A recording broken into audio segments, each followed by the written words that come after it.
All right, here we are on Behind the Table, and I'm joined by our View guest co-host, Savannah Chrisley. Thank you so much for having me.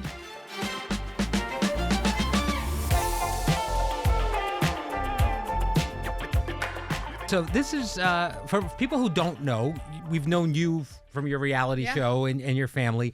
You were born on the day The View premiered. How about that? How crazy is that? August 11th, 1997. That's incredible. So it's almost like it was fate. It was meant to be. Destined to be that you would be a guest co-host on the show here. Is that something you ever considered yourself doing? Were you surprised to get the call when we asked you to do this? You know what? I was very surprised. There was, I would say, in the past 2.5, 3 years of my life and everything I've been doing, I have definitely loved being more vocal and debating with individuals and having tough conversations. But co-hosting The View was not something I thought would ever happen, but I love it. I'm so glad. It's amazing. It's so important for individuals who disagree to sit at a table and have a conversation, disagree respectfully. And, you know, a lot of the viewers on this show were not too happy about me coming on. That's definitely true. And, you know, I get tagged in a lot of it since I'm the executive producer. So, and I also live on social media way more than I should just because I'm curious and I see what people say, good and bad. But to be fair, I also, when you announced that you were coming on, I was in your social media and every single comment was, why would you go on the show with those witch women? And why would you do this? So it's actually, it's kind of the world we're living in right now where like there's just these two different bubbles of algorithms and things like that. And people have feelings about it. I've seen you kind of popping in and commenting on some of the comments on the View page. Yes. Do you like to engage like that? Is that a mistake? Or do you think it's a good thing? Or what do you think? I like to engage like that because you never know when you're saying something, what could touch someone, right? What could cause them to think twice. And I think, you know, I respond to everything with love. You may, you know, I'll end it with love. You may not like the beginning, but the journey, but you'll end in a good place. You'll end in a good place. And I just believe that we need more conversation like that. Well, you posted something last night that I thought was really wonderful. And it said, it was a photo of you in the table. And you said, this is what real dialogue in the country is supposed to look like. It was you and the other hosts. And that's kind of the basis for what this entire show was always meant to be with Barbara Walters. Yes. Tell me about what the experience has actually been for you. Yes, this experience. I mean, I'm not here to be a MAGA poster child. Right. I'm not. But because of my beliefs and faith, family, freedom, I do very much align with President Trump and his policies. Which is different for the show. It is very different for the show. But I like to say that everyone's political beliefs are based off their own life experiences and traumas. So my parents went to prison. President Trump implemented the First Step Act. And because of that, it gives federal inmates a chance to enter back into society in a faster, safer manner. So there are things that really, because of my life experience, that pulled me to him. Were you politically aware and active before you went through all of this? Or is that something that's kind of developed during that time? It's developed over time. I mean, I grew up in the South, right? So you live, breathe, die our country. It's what you're taught from a very young age. But politically, you know, I was in the world of Hollywood. Right. You cannot be a conservative in the world of Hollywood. It's really not that possible. Did you ever feel like a liberal or never? Never. Okay, so you always thought you were a Republican, but then you just became more and more politically active as things happened. Yes, for sure. But you know what? I do have more socially liberal views. Some of my best friends are gay, right?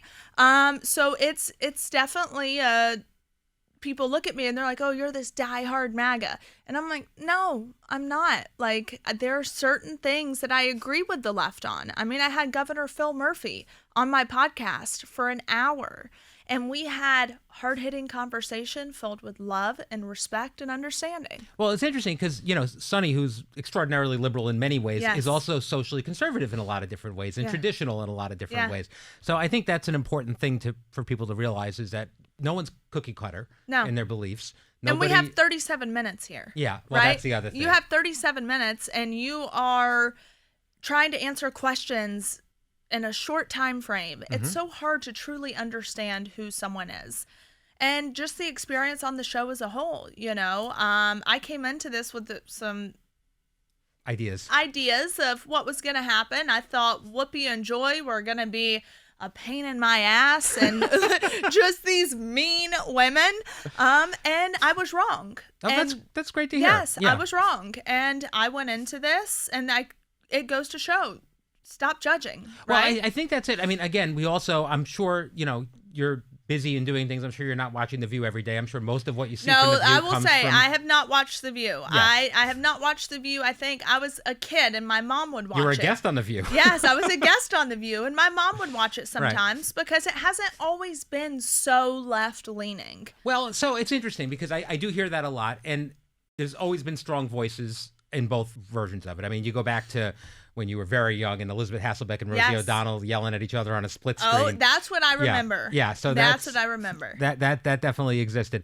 But I think we also exist in a plan where if you're not watching the show and you see clips, sometimes taken out of context, and I'm sure this happens to you all the time too, with what things you say and things that happen on your show, people form opinions based on a piece. 15 seconds. 15 seconds. Yes. Or something out of context or something like that. And so it's another reason it is good to put yourself in spaces, have experiences, talk to people, and see what's going on there. Yes, without a doubt, because you can't have growth without hearing difference of opinions. Yeah. And there is no room for ego when you're looking for growth. Well, I have a lot of conservative friends I grew up with and things like that, and they'll say to me, like, how do you do that job? How do you work with those ladies? And I'm like, they're great. You'd like them too. I know they would. Oh, yeah. Joy and I had a blast off camera. Yeah. I mean, she literally... She's hysterical. She's hysterical, and she was asking me about my parents, and she's like, what did they go to prison for? I go, Joy, you should know. You called them tax cheats. And then she turned to me and she goes, did I do that, Brian? I'm like, yes, you did. And yeah. I mean, so... It's the funniest thing though. Like you literally tell her something and she talks about it and then she forgets it. Yeah, she's completely authentic and that's who she is, and she just keeps rolling and rolling. Yes. But she enjoyed you today too, she told me, which is fun. I love her. So I do want to know other things you thought would be like. How has it been different? How has it been what you expected? Kind of walk me through. I thought it was gonna be. I was nervous, right? Yeah, understandably. I thought. It's a hard job. Yeah, I'm the only one at the table who believes differently. So you've got 4 women that all have the same view and then one that's on the out. But I thought there was going to be some contention. But what I'm really proud of is how, day one was a little iffy. Sunny and I we didn't have words, but, during a commercial break, it was conversation about my parents. And she was like, well, didn't a jury convict them? And I was like, did you know that prosecutors were spewing them false information and there was Fourth Amendment violations, Brady violations, and on, right? So there was a little hostility there. Well, Joy's always, it's not hostility. Sonny's a federal prosecutor and gets into that mode. Yeah. So, but I was like, ooh, I'm not a fan of her. Okay. But then today, she and I had a conversation. Oh, good. Off camera. And she was like, well, I didn't understand this. And I was like, I apologize if I came off as defensive. It's obviously my family. Yeah. And I'm always going to defend them. But I'm really proud of the fact that we're able to have those conversations as women who are on opposite sides of the aisle, being able to say, I'm sorry if I did this, or, oh, I didn't know that. Like I said, there's no room for ego when you're trying to grow. Absolutely. And you and Sonny have so much in common, actually. It's been kind of fun. Spoiler alert, we just taped the Weekend View and we saw a lot of it there too. So it's funny, really, when you get to know people and talk to them, you can see past things. And to the point, there is more to everybody than who they vote for. Exactly. There's more to everyone than who they vote for. I mean, at the end of the day, we all have one vote. One vote. That's it. So why are you going to let this impact your friendships, your family, your relationships? You can stand strong in your beliefs without pushing people out. But we have to have mutual respect. Well, you mentioned this on the show, and I wanted to dig a little bit into it, because yesterday you talked about the fact that you, as a very young woman, were put in a position where you were raising teenagers for 2.5 years. Now, I'm almost 50. I've got a 14-year-old and 11-year-old. Oh, and God bless you. It's a handful. Those ages, whoo. Yeah, and I feel lucky, but I can't imagine doing it at your age and what that was like, because obviously you had to do this when your parents were in prison, like you mentioned. How did that change you? I will never forget when my parents went away. Before they went away, we We didn't really have a conversation. We just knew that I was going to take over. And it wasn't until we went and signed custody papers and all these things. And when they left, I remember falling apart. And I just fell to the floor. I'm like moving the kids into my house. I'm trying to get clothes unpacked. There's crap everywhere. And I fell to the floor and I was like, you know what? I am not my mother. I don't know if I can do this. And then I feel like I truly just felt the presence of God over me and my mother saying, you've got this. You've got this. I picked myself up. I got a call that we could go visit Dad in prison for the first time. I got their clothes up. We drove 7 hours one way and I did it. And as hard as that time was, it was the greatest gift in my entire life. Because children are the greatest gift. Mm-hmm. They teach you so much about life that nothing else can teach you. But going from the sibling relationship to a parental relationship, which you kind of had to do for that, what was that like? It was tough, right? Especially with 2 children who did lose their mom and dad. Right. So I'm having to play mom and dad. And they're, You're traumatized by this. They're traumatized by this. We're all, we're just in a storm of trauma. Right. But there were times, Chloe, the 10-year-old, would be like, you're not my mom. Don't tell me what to do. And I'm like, wanted to lose my cool. Mm-hmm. But I would say it took about 6 months for us to kind of go through that hard patch. And then we all learned to have mutual respect for each other. Me as an adult, looking at my younger siblings, going through what they're going through and seeing the resiliency in them, gave me so much respect for them.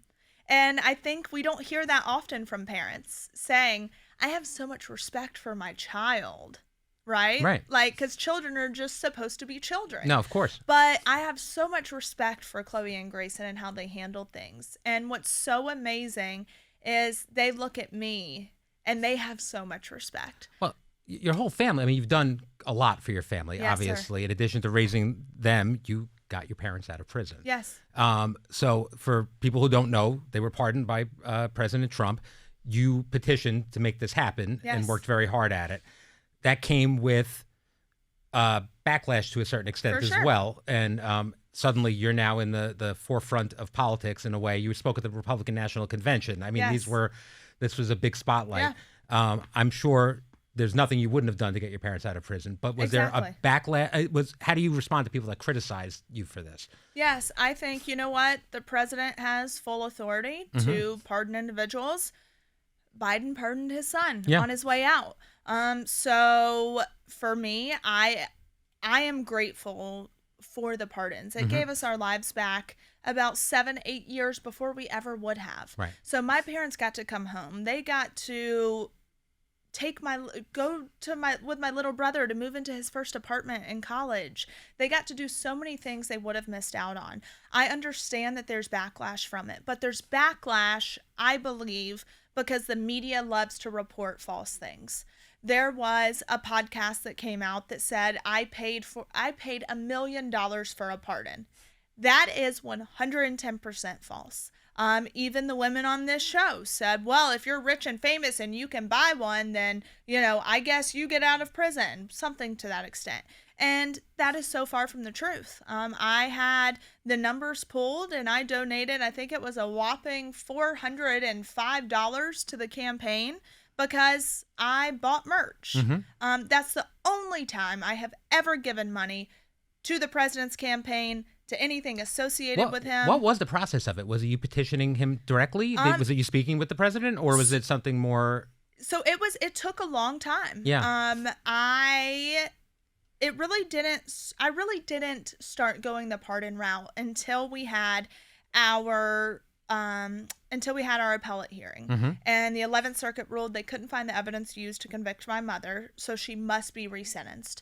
We went back to the resentencing hearing, and the judge did not abide by the 11th Circuit's ruling, and she actually sentenced my mom to more time on supervised release. Mm-hmm. So she sentenced her to more time when they said, we couldn't find the evidence, you need to resentence her. So that's when I knew that our justice system was broken, and I had to do something else about it. I started going on social media, following people within the administration. I started aligning myself with the right individuals. I then started speaking out publicly about the prison conditions where my parents were. And that's what got me notoriety. The first hit I did on Fox went viral, millions and millions of views. And that's what started to get the president's team's attention. Mm-hmm. And that's why they asked me to speak at the RNC on criminal justice reform, because the system it's broken. I mean, we've talked about it for decades. Black men have suffered the brunt of our criminal justice system. I can see that, and I can say that and acknowledge that. That is 100% true. And now me, as this rich white girl, is being slapped in the face with it, and I chose to do something good with it. So I just started talking about conditions, and it got the right people. I kept getting invited to things, whether it was the RNC, a political event in DC, Mar-a-Lago, and I got to have 1 or 2 quick conversations with the president, and it finally happened. Do you think that, because this has become a passion of you now, prison reform and things like that, do you think this is something you'll continue even if there was a Democratic president, that the interest in this and working towards this will keep going? Yes, without a doubt, because criminal justice reform is not a left or right issue. It's a humanity issue. And so I don't care what side of the aisle you're on. I remember Kim Kardashian got a lot of backlash when she also worked with President Trump on pardons. Yes, for sure. Yeah. And again, everything is so polarizing in today's day and age. I cannot like a person but agree with some of their policies, and vice versa. And I think people need to have a more open mind when it comes to that. Yeah, okay, I think that's fair. Your parents have been out of prison for several months now. How are they? How is the family doing? Yeah, they're doing great. It definitely took months to kind of unwind some of those institutional things, I like to say, because it was very traumatic. There is, I would say, severe PTSD from going through that process, especially for my mother and the way that she was transported from place to place. And one of my biggest goals this year is to put a bill in front of Congress that states that, the president has already said biological women should only be housed with biological women, but I believe that women should only be transported with women. And that is because my mother was on a plane of 200 men from all custody levels, and she was one of 5 women. And the men that were yelling the most atrocious things at her, she was told, don't eat or drink anything, because if you have to go to the bathroom, you'll have to walk to the back of the plane past all of these men. Right. So the trauma that it causes these women is just unbearable. You, like you mentioned, you became very politically active based on all these things happening. Yes. There was definitely conversations about you possibly running for a seat at some point. Is that something that you took very seriously and considered? I did. I was having conversations about it. I had a meeting at the White House, and I know in my heart that I will eventually get there. I was going to say, do you think you'll eventually want to do that? I eventually will get there. There was a lot of pressure because we had a guy in Tennessee that, was leaving office, and there was a special election, and we did not want to lose that seat to a Democrat. So Tennessee is where I live, and a lot of people in the political world were really pushing me for that. But I knew for my own personal peace and safety that now was not the time, because I had spent 2.5 years giving my life to everyone else but myself. So I needed time to regroup, and I needed time to build my business and my career. And I believe when I go into politics, I want to do it right. I don't want to go into politics. Rush it. Yeah, I don't want to go into politics broke and come out worth hundreds of millions of dollars like a lot of them do. A lot of people seem to do that. Yes. I want to go in with my money and actually do the right thing, do the hard things, go against the grain. All right. So, it's something that you think is in your future. Yes, I'm all about. I just became the vice chair for AFPI. America First Policy Institute, the vice chair for their women's initiative, which is great. It's all about protecting women and children and stopping that divide in the workforce, elevating women. And I'm super excited for that role. So. Oh, it's interesting. Yes. one of I guess the other thing I saw an interview with your dad where he was nervous about you doing the show, which I appreciated because he was being a father. What is, and I thought it was a fun conversation, but what is something that people don't understand about your family, or what misconceptions are out there that you'd want people to know? Gosh. Yes, my father was very nervous. He was like, I will come sit in that crowd. He was like, I will say something. I'm like, he's welcome. We'll put him in the audience. I'm like, no, you're not. But the biggest misconception, like I said, was the pardons. That was a big thing for us, was that we paid for it or I slept for it. Right. Oh, God forbid. Yeah, that's ridiculous. And a lot of those accusations were coming from women, which was so disheartening. And at the end of the day, if that's all it took, I would have done it day one. Like, you will do anything for your family. That's the thing. I will say, I mean, the idea that you wouldn't do everything in your power to help your family is one thing. But I think what a lot of people I've seen in our comments and have said, well, she only loves the president now because she has to, because he did this for her family. No. And now she's under an obligation to do that. Would you refute that? I would refute that wholeheartedly. I mean, I am not here to be a MAGA poster child. I am not here to agree with every single thing. I was going to say, are there things you disagree with the president on that he says and does? There are things that the president will say or do that I'm like, ugh, wish you wouldn't have said that, or wish you wouldn't have done that.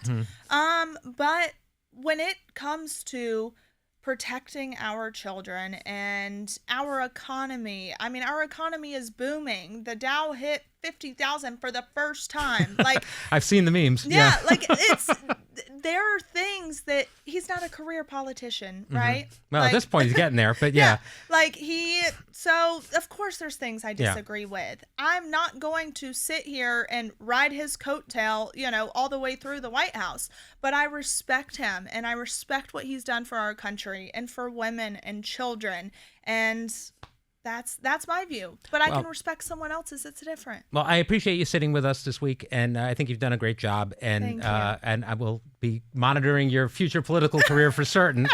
So maybe you'll be back here as a candidate at some point. You never know. I would love it. Absolutely. All right. Well, thank you for joining me today, Savannah. You'll be back with us on The View tomorrow and Friday, of course. And tomorrow on the podcast, I'll have Anna Navarro. And we'll see you then.